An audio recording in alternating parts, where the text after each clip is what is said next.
Hey everybody, welcome back to the Healthy Kitchen. I'm Jen Kelly, and today we're making homemade almond milk. Now, you might be thinking, why would I ever do that? Right? You can buy almond milk, you can buy organic, unsweetened almond milk that's already made for you, and making your own almond milk kind of sounds like a lot of work, and why would I ever do that? And truthfully, I kind of used to think the same thing until I really looked at the package of almond milk that I found in my health food store. And even though it was organic and it was unsweetened, there were a couple things on the label that really troubled me. The first one was the protein content.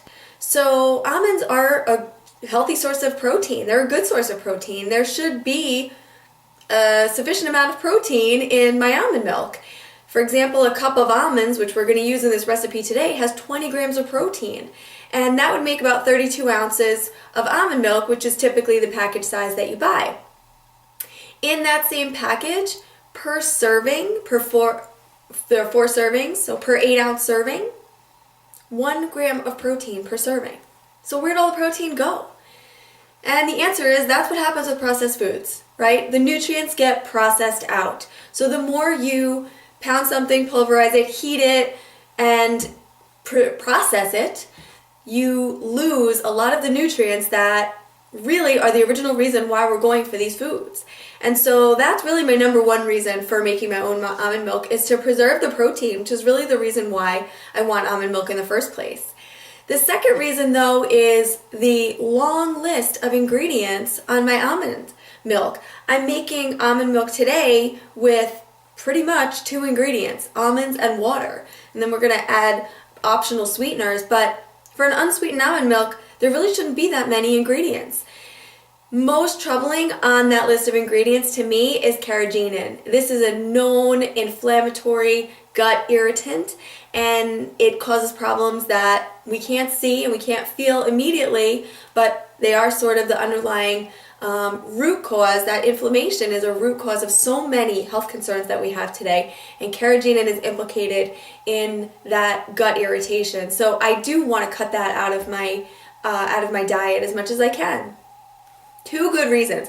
So that motivated me to investigate what it would take to make my own almond milk. How hard is it really? And what does it really take? Is it going to be a big pain in my life? Answer, absolutely not. It tastes better, it's so fun, it's easy to make, and you can flavor it yourself if you would like it sweetened. So let's see exactly what I'm talking about. Right here I have 1 cup of raw almonds that's been soaking overnight. So you want to soak your almonds to not only just make them soft, more digestible, but it also starts the pre-sprouting process, which is going to enhance the protein and make them more digestible, and also start exponentially increasing the minerals, the enzymes that the almonds inherently have. Okay, so they've been soaking, and this is their soaking water. So what I'm going to do is just strain them out, and then I'm going to rinse them off.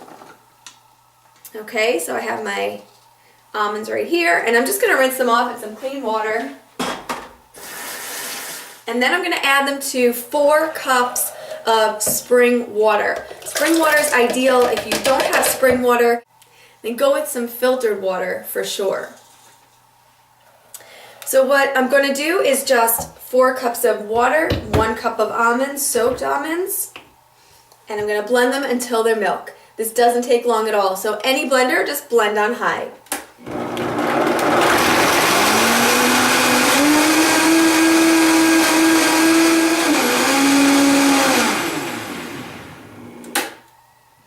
Okay, that's the consistency you want. It looks exactly like milk. There are some particles floating around though, and that's the skins and the parts that didn't break down entirely. And so we're going to strain it through a fine mesh strainer, or even better would be a cheesecloth or a nut milk bag. But if you don't have one of those, that's fine, because a fine mesh strainer will work just fine. And as you get down to the end, it may take a little longer because you'll see the pulp is really sort of slowing down the process, and that's fine. And actually we'll talk about what to do with the pulp in a second, because of course we don't want to be wasting anything.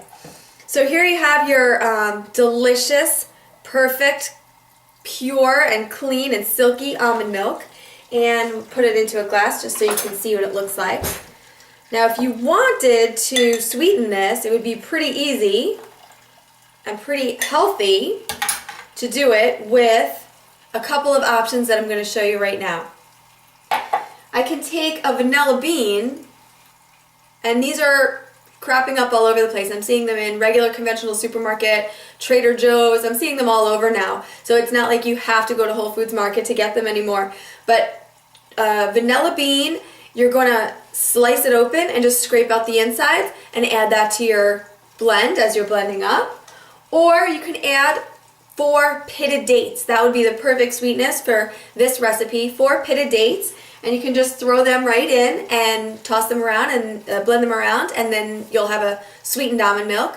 Other options, dried apricots, 4 or 5 dried apricots will work great in here, or a teaspoon to a tablespoon of raw unfiltered honey, depending on how sweet you like it. But truthfully, you don't even need it. This is delicious and perfect for your smoothies, perfect for your oatmeal, your kasha, your porridge breakfasts, any hot cereal that you make, it's absolutely perfect. And it's perfect just to drink as an afternoon snack. You can put some raw cacao in there and make raw chocolate almond milk. What's better than that? Now, what's left over here we have is the pulp. So this is, as I said, the skins and the parts that don't get crushed up. And there's a couple of options with what we can do with this. And one is to just put it in a little container and take it up to the shower with you and use it as an exfoliating almond scrub. Why not? Right? This is great. We spend money on sugar scrubs and almond scrubs that you buy in the supermarket or the beauty supply store that are loaded with other ingredients and preservatives and chemicals that we definitely don't need. And here's a great exfoliator, especially if you don't want to waste your almond pulp. So that's kind of like my favorite thing to do with this. But my second favorite thing to do with it is to make almond pulp crackers, rosemary olive oil crackers, which will be our next video. So I hope you stay tuned for that one. For now, I hope you're motivated to try to make your own almond milk and leave the carrageenan behind and add in the protein into your life. I will see you next time on The Healthy Kitchen. We're learning not just how to cook, but why. See you later.